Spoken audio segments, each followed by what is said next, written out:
It's like, yeah, I mean, he sucks. He like burns the town down every 500 years, but like he burns our town down every 500 years. He's ours.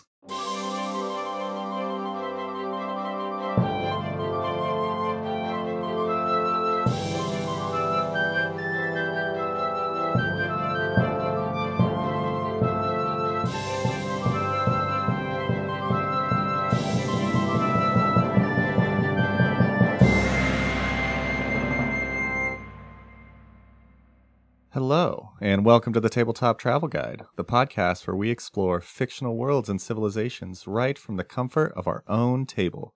I'm Tyler, and this week, Sam was super busy with one of her campaigns, so I ran a Pathfinder Society scenario with everybody, and it was pretty uneventful. I'm like, I can't even remember what happened with it. Went fine? It went fine. Went mostly fine.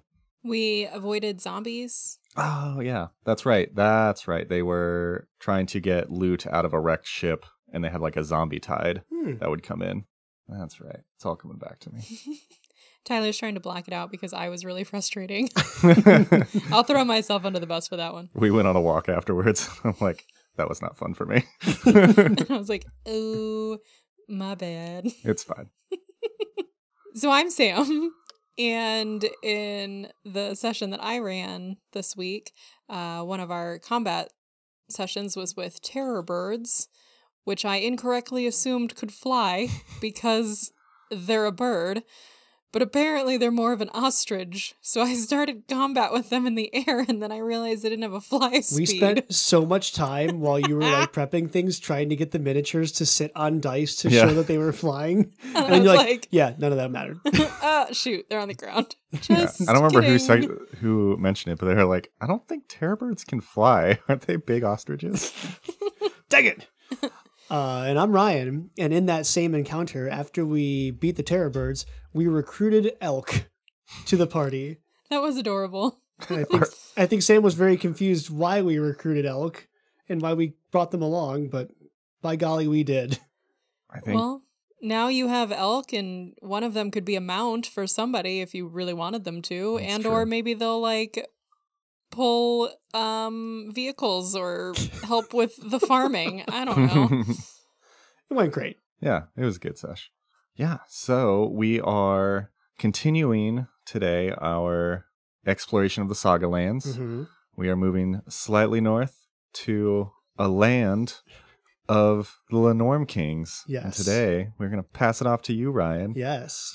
And glimpse behind the curtains here, I initially prepped for the Mammoth Lords and texted Tyler like, all right, I'm ready to record. And he's like, you big dummy. Well, that's not the country that's north that we're going to. Yeah, one of the other countries which we're going to talk about in a few episodes is the realm of the Mammoth Lords. And so he said that, and I'm like, oh, that's funny. He mixed up the Linnorm Kings. It's fine. Fine. Figured it out.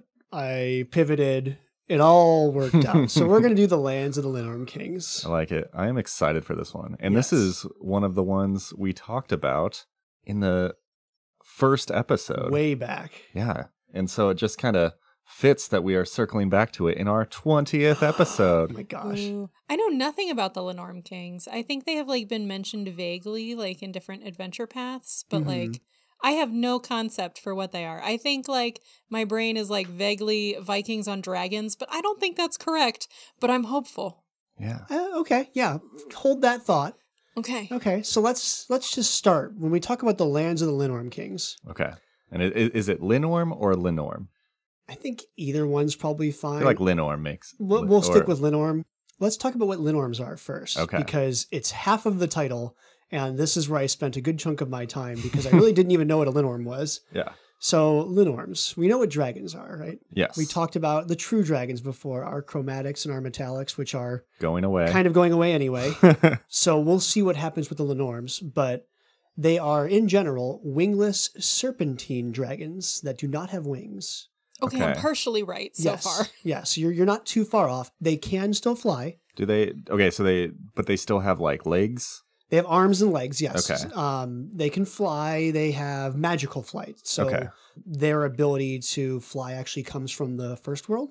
Oh, okay. So it's kind of like Fae influenced, and they all have various flavors and degrees of connections to Fae. Interesting. Some of them are able to like just pass back to the first world. They can like teleport for free.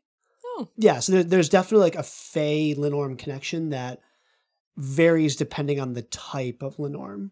Is the creature in Neverending Story like a wingless lizard? Is that a bear? Gosh, what? Now I'm just picturing the face of that thing, and I'm like, is there any body back there? I don't know. There's, so when I do the video of this, or maybe I'll even put this on the site, I'll pull up like the chart of dragon type things, because there's like the world histories of different types of dragons chart. Maybe it's been a while since I Neverending Story. And I feel like you talk about wingless and they have hands and serpentine, and it kind of just reminds me of like the Tian Sha Imperial dragons, which are more of the like East Asian inspired kind of long tubular bodies. Yes, I think they're similar, but they're not quite the same. Is my take. But like I said, I'll pull up the actual chart of dragons around the world and reference specifically which one we're pointing at. Also, if you don't know what Neverending Story is, you probably weren't born in the 90s. Okay, I'm not like totally wrong though. I understand why I have associated this creature. Yeah, you're not far off. Like, I'm showing a picture to Tyler and Ryan right now. It looks more like a dog head with a serpentine body. Yeah, you're not a far Linnorm off. dog. Slightly weird, but I think it could live in this land. So after this, we're going to post pictures from today, and then also the movie cover from Neverending Story, which came out like maybe 93. Perfect. 92. I don't know. Perfect. In addition, 1984. Oh God. Not even close. Man. We weren't even alive, so it's okay. Anyway, it's fine. Back to Pathfinder. This has been a never-ending podcast. Never-ending podcast. The Linnorms also generally think that they're the first dragons, although we're going to call them the true dragons, like what were chromatic and metallics. They don't believe them, and they think they're the first dragons, so that is up for interpretation. Linnorms generally, everyone generally agrees Linnorms suck and are mean. Okay. They are universally agreed to be not friendly, not well-mannered, even from birth. Like a Linnorm mama will give birth to 6 eggs, and then the first one born eats the other 5. What? They're all jerks. Yeah, like literally they live to be carnivores and eat and kill, and they're just not nice creatures. They're mean. Huh. Man. Yeah. So they left the first world just to come be jerks in Golarion. Yeah. But most interestingly, every Linnorm has a curse. Ooh. Yes. So even they are cursed, or you get cursed by it. If you kill them, you are cursed. What? Oh, that's awkward. Yes. So I'm going to run through some of the different types real quick and the curses, and they vary from mild inconvenience to, oh my gosh, that's awful. So we can start with our Karen Linnorms. They're like gaunt, like skinny ones. Their curse is the curse of decay. You age at an accelerated rate of 1 year per day. Oh, wait. So if you kill it, you age at 1 year per day. You better hope you're an elf. Yeah, I imagine if you're an elf, at least you're like, I can live for maybe theoretically a long time. Theoretically immortal. Yeah. As a human, you're like, I'll see you guys in 3 weeks. I'm died. Yeah. I mean, there's ways to magically get rid of curses, right? So none of these are technically death sentences, but that one's pretty bad. We have Crag Linnorms. Okay. It just makes you slightly more vulnerable to fire. That's if fair. you kill one. So you just don't like hot stuff. Yeah, that's something that's easy enough to avoid in everyday life. Yeah. The Fjord Linnorms, they eat sharks, which is interesting. And it's the curse of drowning. You lose the ability to breathe in water, and you can only hold your breath for half as long. Huh. Oh. So don't go swimming. Yeah, I think it's a big killer for like if you're a merfolk. Yeah, right? I was gonna say, that'd be bad. Then you lose your ability to breathe underwater. I was gonna say, I'm like, as a human, it's like I still can't breathe underwater. Dang it. Right. You have your Gare Linnorms. They're the ones that live in rivers. It's the curse of drowning gasp. Anytime you drink anything, your lungs begin to fill with water and you begin to drown. Oh, that one's real bad. So that one's kind of a death sentence, right? Yeah. Oh, that's like a nightmare I once had. Ooh, I don't like that. Ice Linnorms, you are vulnerable to cold. Okay. So you don't like cold places, which is a problem here in the land of the Linnorm Kings, but... Yeah, we're like near the north of the continent, so... Yeah, but in general, you probably like be okay with that one. Yeah, you just have a lot of blankets. Yes. The Sea Linnorms, it's the curse of the crushing depths. You take damage every round while underwater as if you're at the bottom of the ocean. Again, stay on land. Does that count for like baths? Yes, it does. Like What? literally, like if your body is fully submerged to any degree, you take damage as if you are at the bottom of the ocean. Oh. Don't wash your hands, little Timmy. Yes, you can just never take a bath. That's all. Never a full submerging bath. You could You probably got a take sponge like a bath. Yes, yes. That's fair. The Tiaga Linnorms, you have vulnerability to electricity, which isn't that bad. Yeah. The Tarn Linnorm, which is a two-headed Linnorm, it sleeps like in the deepest lakes. It's the curse of death. You can no longer be affected by healing spells and cannot heal damage from rest. Oh. So you're just. You gotta Oh. go stick yourself in a room and hope no one ever comes to see you. Yeah. Like every paper cut you sustain will never heal. Oh. That just reminds me of like Elantris by Brandon Sanderson. They like have this whole thing where any injury you sustain, It's permanent. yeah, if you like become their, I can't remember what the name is, but And it like makes people like go crazy because Yeah, you're just because, like like, in you pain all the time. like you oh, stub this your paper toe. cut. And you Yeah. just have a forever stub toe. yeah, Oh. and then like the pain just, it's always as if you initially just stubbed your toe. Step on a Lego brick and you're like, no! Oh. Forever. the death sentence. Step on a D4. Oh, no. Oh. We have the Tor Linnorms, which are the ones that live in volcanoes. It's the curse of boiling blood. You get vulnerability to fire, and you are permanently disabled from the pain of your boiling blood. Oh. Well, that sounds correct. I imagine at the bar, you just had the Crag Linnorm be like, look at my curse. And the Tor Linnorm's like, hold my beer. Yeah, pretty much.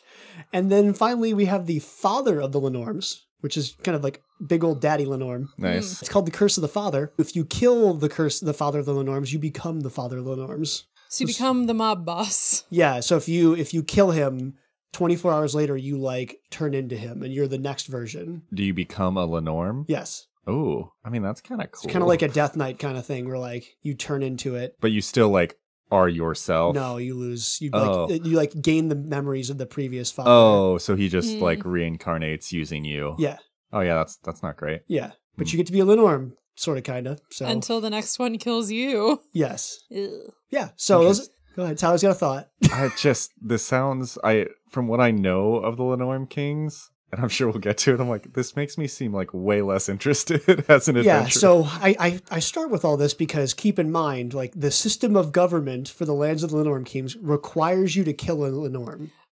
Oh. So in the back of your mind, when you're thinking about all these people going out to kill these things, there are serious consequences. Even if they win, Yeah. things aren't always great. Okay. Yeah. So now that we know what a Linnorm is, back to the actual lands of the Linnorm Kings. We are northwest of New Thassalon. It's the northernmost civilized area before basically the North Pole or the crown of the world. The Storm Spear Mountains are the geographic and natural border up there. Paizo describes it as the land of the Vikings. Nice. Oh my gosh, I was right on both accounts. You were. It's My vague recollection was correct. You nailed it. It's literally on the back of the book for the land of the Linnorm Kings, Vikings. I love it. We know what we're about. I mean, Vikings. I support it. Yeah. The native inhabitants are known as the Ulfen. Okay. They are Vikings, right? They're like your kind of generic Nordic peoples from Earth. And we start our history in negative 624 AR. Our hero, Sagebjorn Armfang. Man, we're going to have so many. Oh my gosh. So That's many part, man. mispronunciations. Some of the names are going to be ridiculous. He defeats a Crag Linnorm in one-on-one combat. Nice. And he takes the head back to his people and goes, yep, I'm king now. I killed this big evil dragon thing. I am your king. And everyone's like, yep, that checks out. That checks out. And now he just doesn't really like fire very much. Yes. So that was not too bad, right? Yeah. And this becomes the de jure understanding of government. So if you want to be a king, you need to kill a Linnorm. And the more powerful Linnorm, the better. I love, that just kind of like, that is a good form of government. And like everyone just agreed like, oh, yeah, okay, let's do that. I mean, what could go wrong? Yeah. Kill a Linnorm, come back with the head. Yeah, you're a king. I mean, sure. You've proven that you're like the toughest and the strongest and possibly the most reckless, but you know. The ultimate meritocracy. Right, right. It is a system of government, and it is, it's negative 624 right now, and this is going to last for a while. So it is relatively stable. That's Okay. fair. So he goes back to his people. They all agree, like, yep, You did it. He founds the city of Karlsrud. Okay. And it starts out as just like his mead hall where he and his boys would drink after going out for hunts. But everyone really wants to be around him because he's such a cool person that like industry and government springs up around the mead hall. That's awesome. And it becomes like one of the focuses, like the centers of the whole nation. It sounds like Caden Kellyan would enjoy that or hang out here a lot. That is cool to just think like when cities kind of pop up around industry or like resources, it's interesting the place that cities pop up around a dude. Drinking buddies. Yeah. Like we decided to drink here and that's why we established the city. Nice. Yeah. So he's a pretty cool dude. Sageborn Armfang is, riding high. He continues to go around. He continues to gain territory. And in every place he goes, every tribe, every town, every settlement, they all agree he's pretty much unbeatable. He's the best, and they're going to follow him. So at its largest extent, his empire in -608 spans from the western coast all the way through to parts of modern-day Irison. Okay. So he takes basically the whole country by storm, and everyone's like, yep. Sounds good. He's our man. He's the guy. Woo. But, once you have it all, you got to go get more, right? You got to go exploring. You got to go exploring. That's right. So down to the south, there are these troublesome frost giants, kind of like where New Thassalon is. Okay. And he decides, well, I want to rule the land that the frost giants has too. So he gets a little cocky. He gets a little expedition going, and they go attack the frost giants, but it's unsuccessful. So then we decide, okay, well, what worked before? Well, we killed a Linnorm, right? And everyone thought I was really cool for killing a Linnorm. Sure. Stay in your lane, Sageborn. Well, so he goes, well, I'm going to go find the literally biggest, baddest Linnorm in the entire area called Fafnir. Oh, no. Okay. Like the not quite the father of all Linnorms, but he's the generally acknowledged top of the food chain. Fair. He goes, yep, I'm going to kill that one. I'm going to come back with its head. I'm going to show it to the frost giants. And they're going to do the exact same thing that the humans did, right? They're going to be like, wow, you sure did kill that Linnorm. We are going to be your people now. Yeah. That's his plan. That's a tactic. Okay. Yeah. That's his plan. He knows what he's good at. Drinking and killing dragon people. Yeah, it dragon worked things. once. Why wouldn't it work the next time? Yeah. So he decides he doesn't want to bring an entourage because that'd be too dangerous. He walks into the Fafnir forest. Oh, sorry, the Gungnir forest. Grungnir? Gosh, these names are so hard. Grungir. He walks into the Grungir forest and never returns. Oh. Wah, wah. That's how the story of Sageborn Armfang ends. He lived as he died. Died as he lived. Quite literally went to go fight the biggest, baddest Linnorm and presumably died. No one ever found his body. At least not that I could find. But he has sons and, he has a nation he leaves behind. So they all go out and they start doing their thing, keeping the government going. I kind of just have it as internal politics happen for a while. Yeah. In a nation of right by killing large draconic creatures, there's a lot of people who just go out and kill dragons and Linnorms, and they decide, yep, I should be king now. So stuff happens. Yeah. Some high points from this short era. King Olvas takes a fleet west and discovers Arcadia. Oh, nice. The first Avestani people to go to Arcadia. Nice. And he establishes the town of Valenhall. Arcadia, is that a different continent? It is basically North America. Yeah. So so he gets on a boat and goes. He takes a fleet and they go west across the ocean and they discover well, quote unquote that's right. Arcadia. Yeah. So if you have like the inner sea region of an area where Avestan's up north, Garund is on the south, and then you go west. You go west across the ocean. That's Arcadia. Yep. And there's honestly not a lot of stuff written about it at the moment. And then if you had gone east out of Avestan, that would take you to Tian Sha? North. North is Tian Sha because it's across the top of the world. Well, I mean, technically it's both north and east. Sure, yeah. But you have inner sea region, Avestan, Garund. East of that is Kazmaran.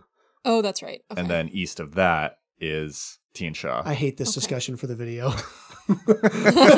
I hate this discussion for the video. That's okay. How dare we talk about the globe? Yeah. So Olvas does that. He goes west and he discovers Arcadia. Good times.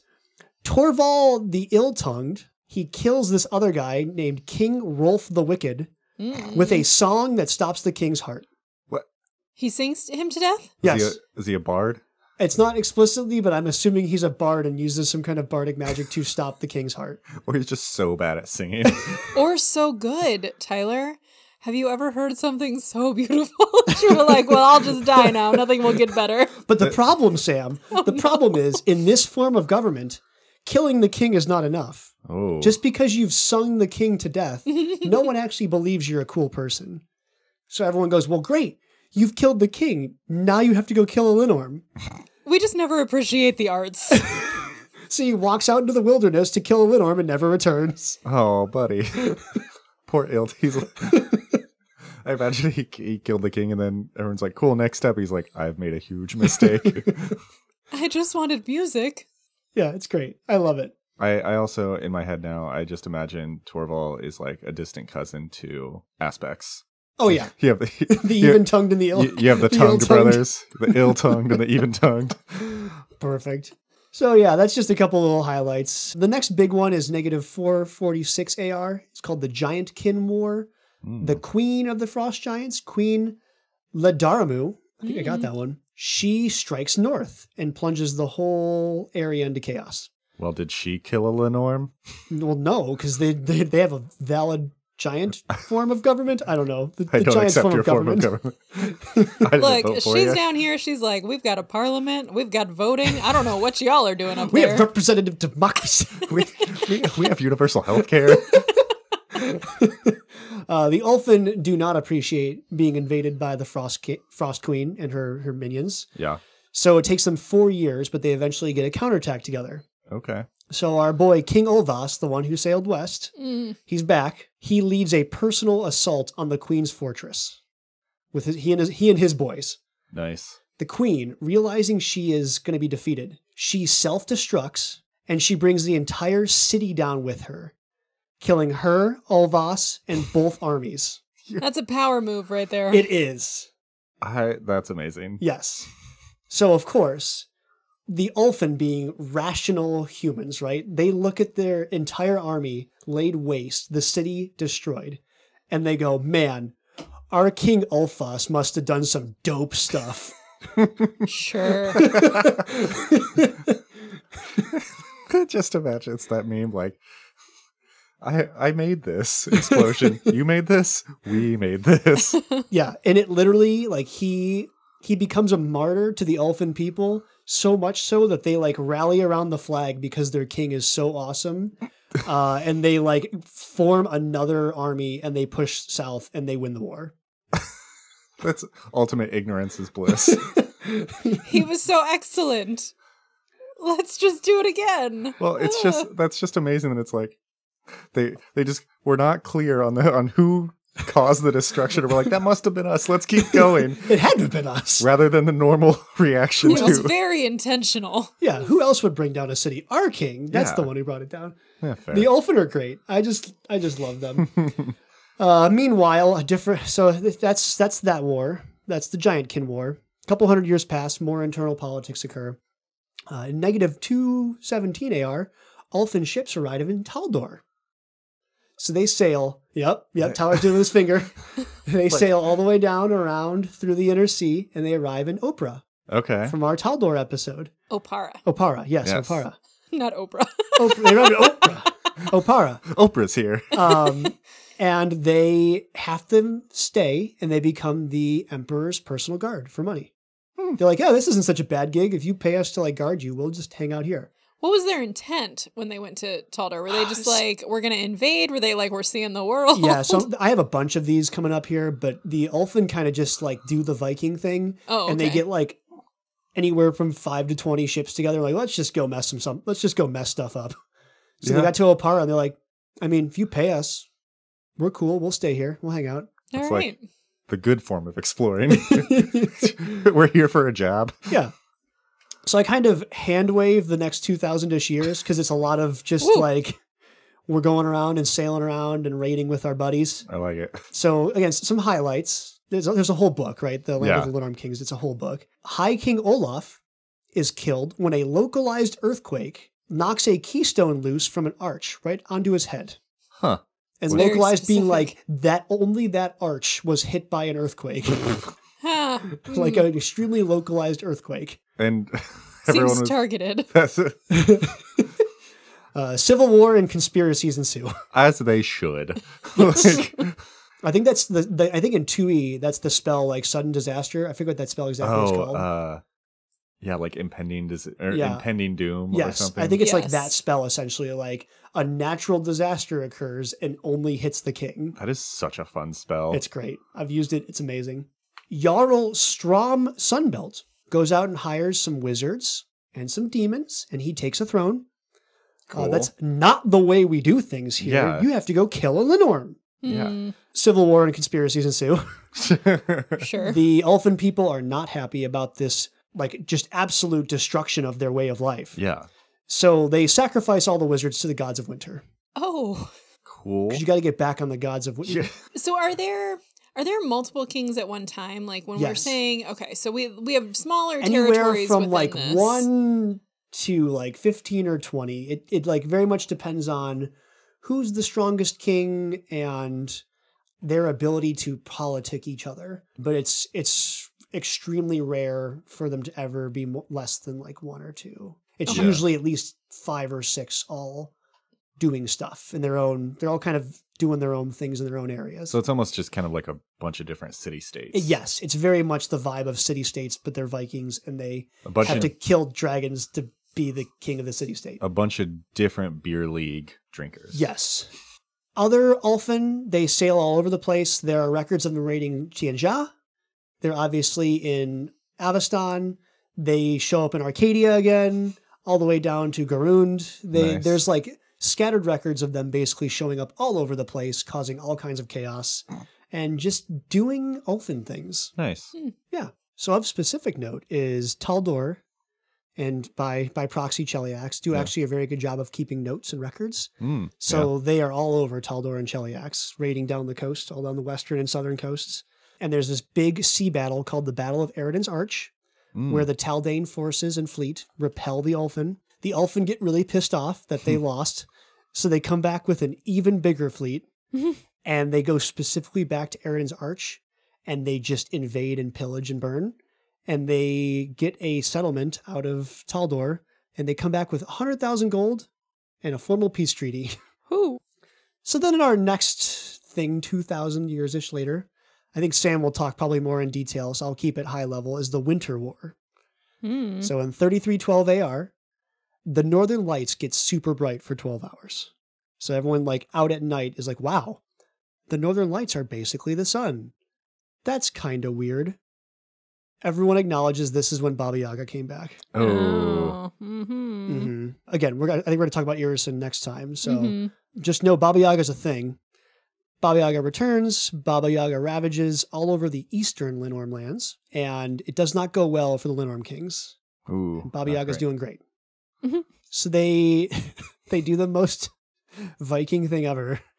They contact the Fae, because the Nice. Linnorm all have a Fae connection, right? Yeah. Sure. And they like beg for a weapon and like a way to help stop Baba Yaga. So the Fae cut a deal. They're going to trade Ulfin children for magical weapons. Oh, Oh. jeez. Oh no. So they send a bunch of children into the first world.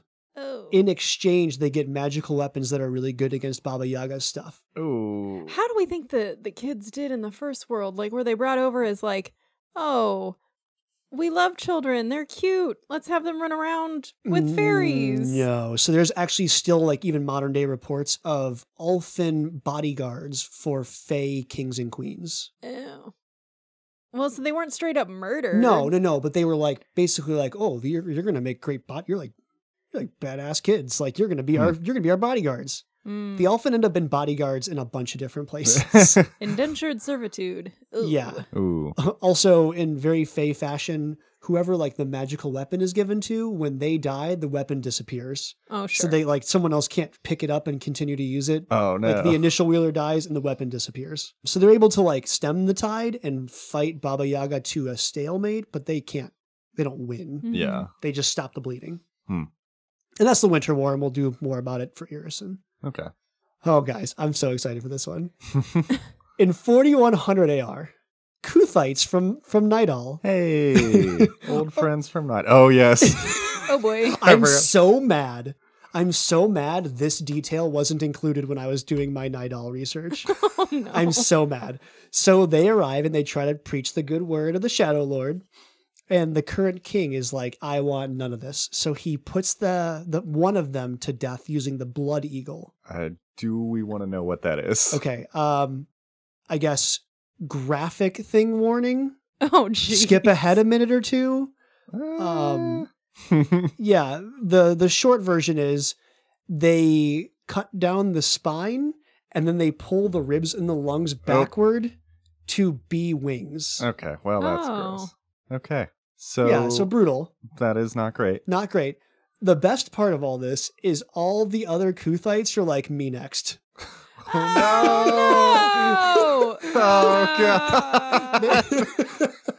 Oh, no. They all see their brethren get tortured and killed, and they're like, that looks amazing. I want to be next.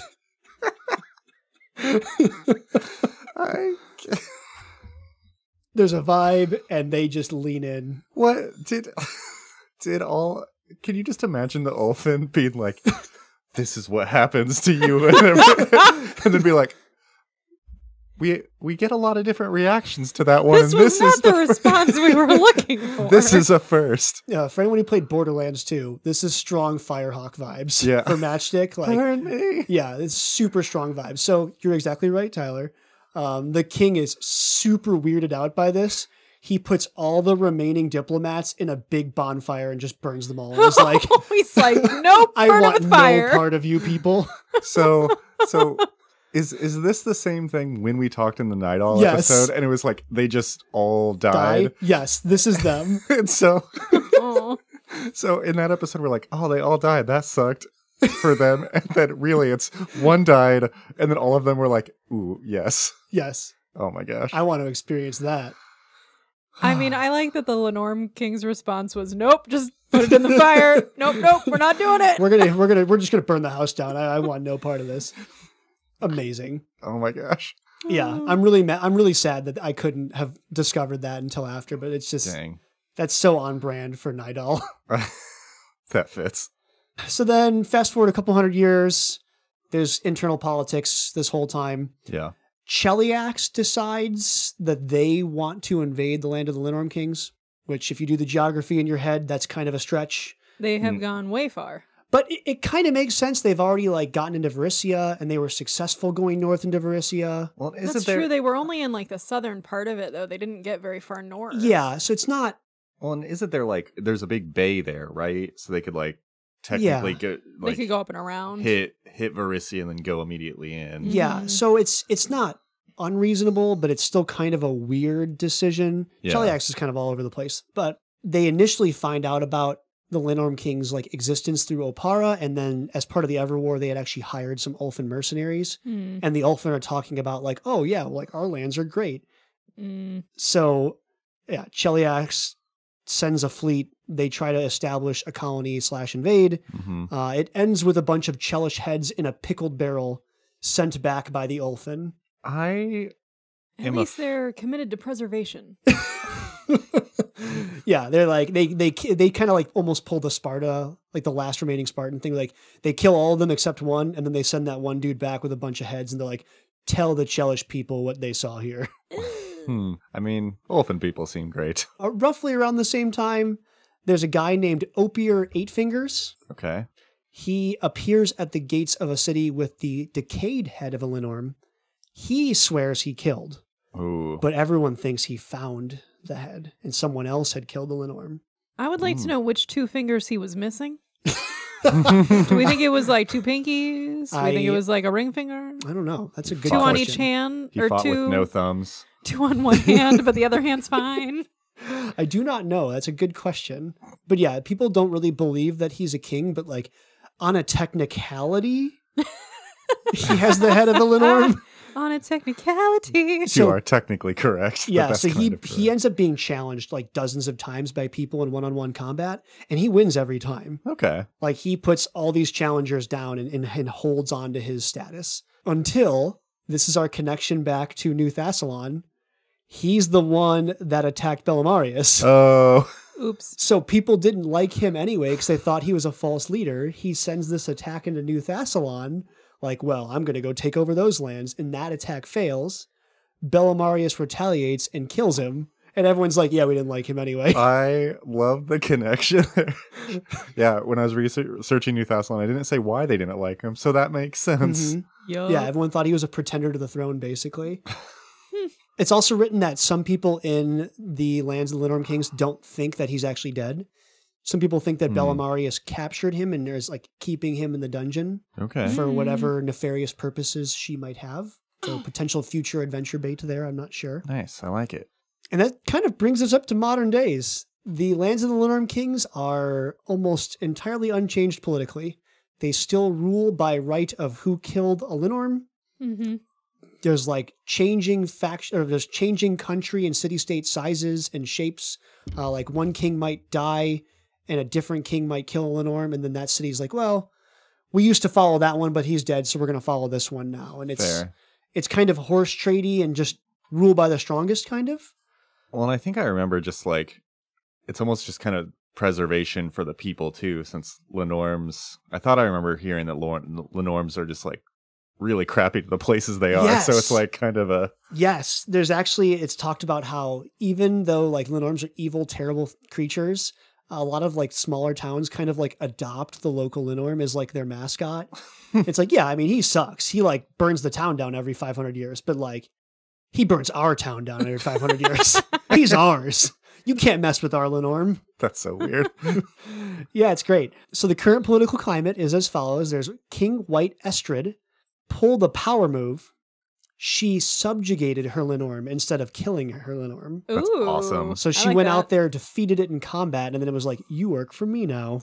I like that. I also just want to know that like people who are going to be like, technically you're not king, and be like, 100%. talk to my dragon that can kill you. You're 100%. So that was super scandalous. People were like, that goes against tradition. You're not a legitimate leader. And then she points to the Linnorm and was like, you can submit all complaints to my Linnorm. And then he just eats them. Literally, it's like, you have a problem? You can talk to the fact that my Linnorm's like right here. You want to have a chat? It's great. It's right here. Fair. There is Thera Ash Eyes has claimed the throne of Karlsgrad, that city we talked about originally. Nankau claimed the title of the King of Icemark, but she is not Ulfin. Ooh. She is Varki, which is kind of like the rough equivalent of like an Inuit style. Ooh, okay. So they are not Ulfin. They're like an even further northern human tribe. Okay. And that's also super scandalous because all the Ulfin were like, but Linnorm Kings are thing. I love all these women just breaking down barriers. Yeah. Right. Yeah. So it's, again, super scandalous, but you're not, but I mean, I know you killed it, but that's not fair. So there's a lot of belly aching about her, which is great. But none of the kings are united. There's no like grand alliance. Mm-hmm. Irison is still to the east, and it's a problem. New Thassalon is to the south, and it's generally acknowledged to be a potential problem. Yeah. Well, because they also annex some of the no lands. Yes. So I imagine that's kind of encroaching on your fair game land. Yes. So kind of the general consensus is if the Linnorm Kings could get their stuff together and actually unite politically, it would be a huge boon / issue depending on who you are, because they would actually be a super powerful, strong power block. But there's like no obvious way that would happen right now. That's fair. If Baba Yaga invading from the east couldn't do it, people really aren't sure if anything can do it. Mm-hmm. And that's where we are. Nice. The Linnorm Kings do their thing and continue to rule by right of killing a large serpentine beast. I mean, or subjugating them. Or subjugating now. I feel like of all the forms of government we've talked about on this podcast so far, this is by far the most efficient. I just kept thinking of Monty Python, like some watery tart throws a sword at you. Like, you kill a Linnorm and now you're a king. Nice. Well, thank you, Ryan. This was a grand adventure to the north. Yeah. So we will take a quick break, hear a word from our sponsors, and come back with some campaigns and characters. Yeah.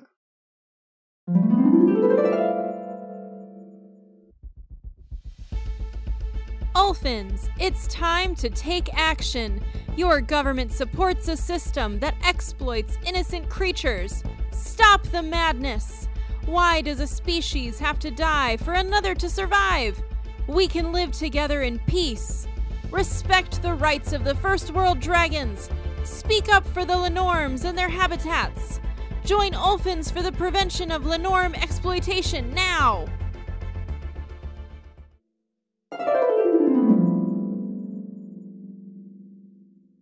Hey, welcome back, and thanks to our sponsors, the UPLE, for that very Passionate message. passionate Passionate's a message. good word. Yeah, let's see how it goes.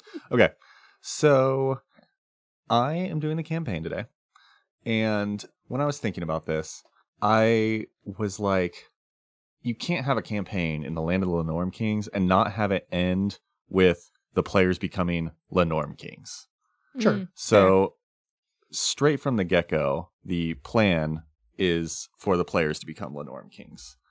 But the inspiration of my campaign, there's this board game called Blood Rage, Oh, I love playing Blood Rage. which you control a clan of Vikings, so very fitting, that are trying to gain as much glory during Ragnarok before you all die and get to Valhalla. Yep, it is great because the board just gets wiped. The board is getting wiped, and like you are actively trying to die. Mm-hmm. So how I would kind of pull that into here is each player, instead of controlling a single character, you would control a Ulfin clan.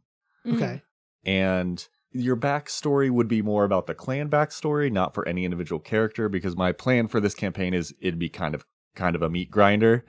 Like, you guys are leveling up with the eventual hope that obviously you are going to become Linnorm Kings in your own right. I love this. Okay. And Rethinking my character rapidly as we speak, making it a clan. yes, sorry, I didn't tell you to build a clan, but you can build a character of your clan. And then It's okay. I'm doing it. I've got it in my brain. It's Okay, great.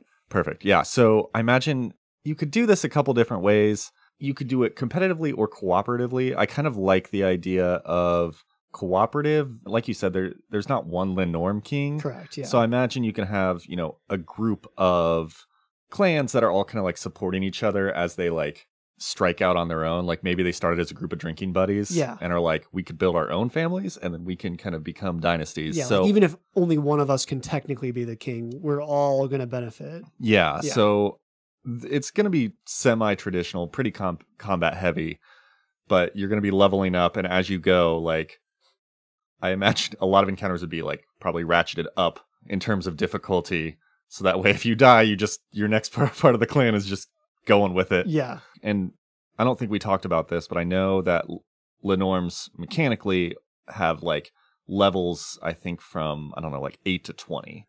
Yeah. The different Linnorms all have kind of just like the true dragons, right? They're like different levels and different ages, and you don't need to be a level 20 character to go out and kill a Linnorm necessarily.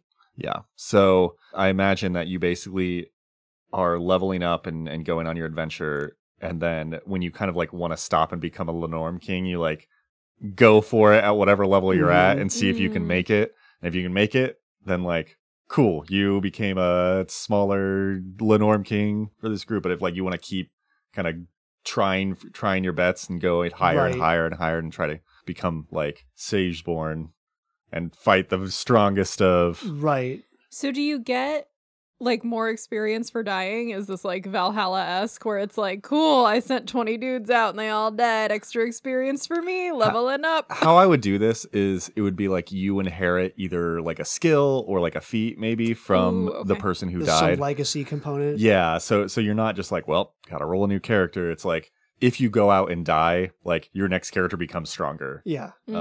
And then you can kind of keep snowballing your character how you want. Yeah. So there'd definitely be some homebrew. This would work under the for sure. current system. But yeah, I imagine you like snowball your clan until like you have your Ulfin who's gonna just I like that. tear apart I love this.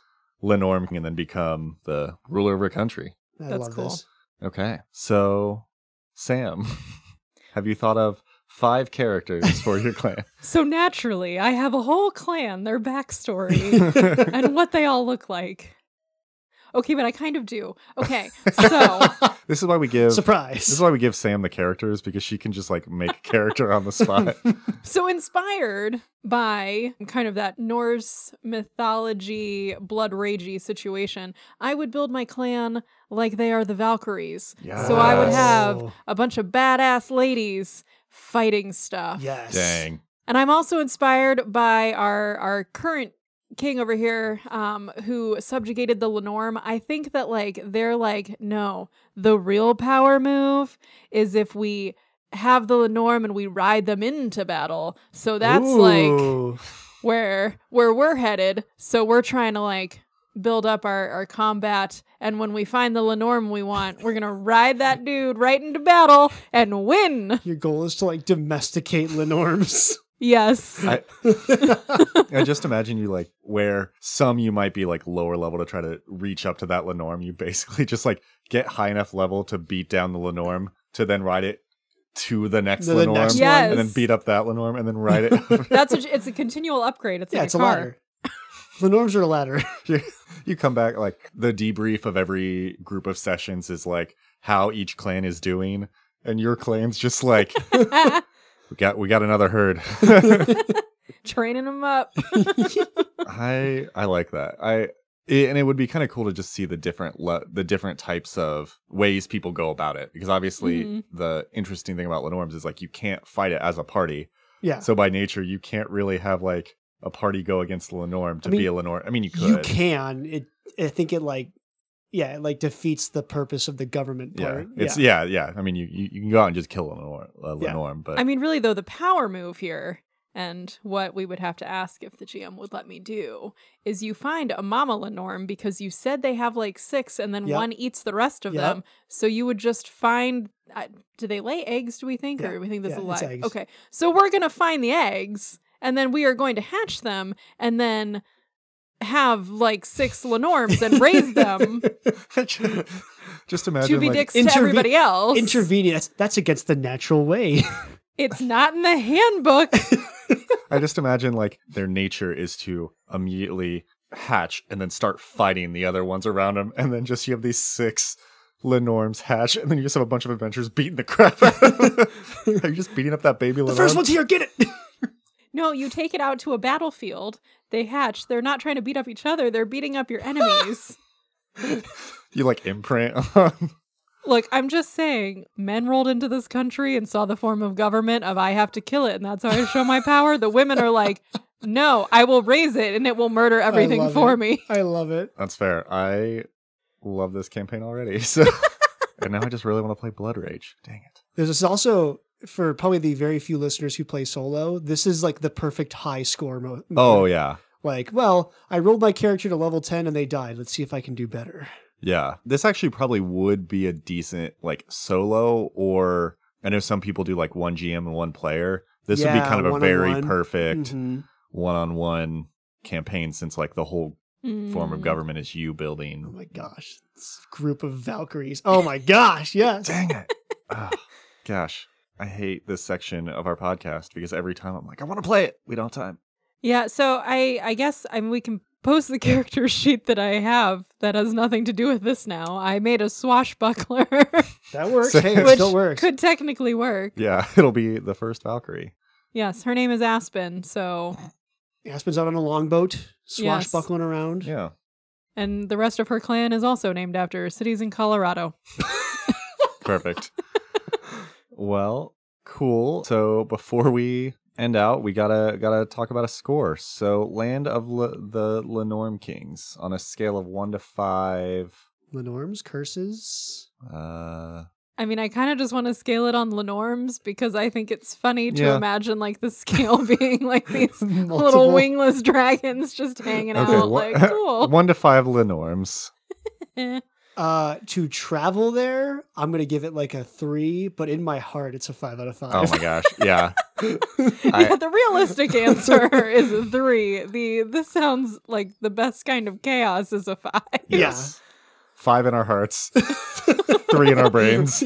Yeah, the whole book reading through, I'm like, that's so cool. That's so cool. That's so cool. Yeah, I just want to be here. But yeah, I don't actually want to Yeah. live there. Yeah, I mean, No, that it'd be great to have a campaign. It would be really unfortunate to be a level 0 person That's just true. living there. As Your system of governance, what? as tour guides, we cannot recommend you go to the Linnorm Kings There's unless definitely you are like a ready to State fight. Department advisory, like, warning, travel to the lands of the Yeah. Linnorm Kings may involve destabilizations of government. Highly dangerous. Nice. Cool. Well, 3/5 out of 5 Linnorms, depending on if you like the idea of it. So thanks again to all our listeners. We have hit our 20th episode, Woo! which is exciting. We've been doing this, oh my gosh, since February. So we've been doing this for a while. Thank you for coming along with us. We've just crossed over about 4,000 listens Ooh. to the podcast, which is awesome. We love doing it. We hope to continue doing it. It's a lot of fun. It is a lot of fun, and we have, I think when we thought through this originally, we were like, we might make it like 40 episodes before we run out of stuff to talk about. Yeah, I And think I'm we have like, way more stuff. Oh my gosh, we are halfway through 1 out of 5 continents. And Paizo is just continuing to release more books. Yeah. So Right. there will be more information in different places, and there's cities we didn't even get to go to and the places we did go to. Yeah. So Oh my gosh. Yeah, and we had a couple people reach out and talk to us about, Thassalon, and there was some cool things, if you dug a little deeper. So as we continue around, we're going to hit high level for the big countries, and then we're going to come back and dive into some of the cooler parts as we come back around. But yeah, thanks again for everybody coming with us on this journey. We really appreciate it. Really can't do this without you guys. And if you're enjoying listening, reach out to us, tell your friends, leave us a rating. You can reach out to us via email, tabletoptravelguidepodcast@gmail.com. You can hit us up on Instagram @tabletoptravelguide. Remember, we post our pictures and all the stuff on our website, tabletoptravelguide.com. I guess I'll just post a map of the world this week. just to help everybody conceptualize what we're doing. Here's where we're at. Yes, we are on the north side of Avestan. But yeah, thanks again, and until next time, safe travels. Bon voyage.